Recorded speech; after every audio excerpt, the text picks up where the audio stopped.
高雄南仔坑昨尾暗仔是发生一站机车弄公车的车祸。伫咧南仔坑大学南路甲南昌路口，一个骑机车的民众是弄甲规个人飞出去，目前也伫咧加护病房观察。伊当阵这公车是车顶准备要转弯，毋过这对向的机车却是向弄起来。初步怀疑讲是骑机车的闯红灯，详细原因还佫调查。 公车当要转弯，头前一台机车直直冲过来，骑机车人当场弄甲飞出去。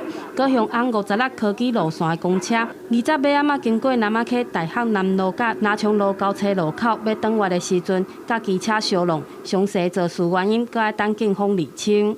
大客车由南昌路南向北欲左转大学南路，转弯时与机车发生碰撞，导致毛男头、胸部受伤。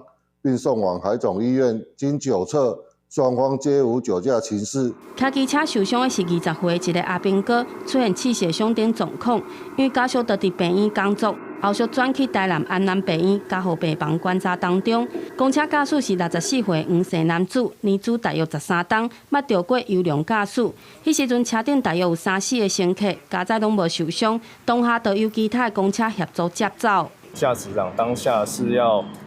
绿灯做停等，那变换成红灯的时候，他就马上要左转。那对向的部分的话，疑似是有闯红灯的那个部分。那这部分的影像我们会提供给警方。初步了解，机车疑似闯红灯，而透早事故公车已经驶转去客运站，头前的玻璃、车头拢有大面积的毁损，可见弄了真大力。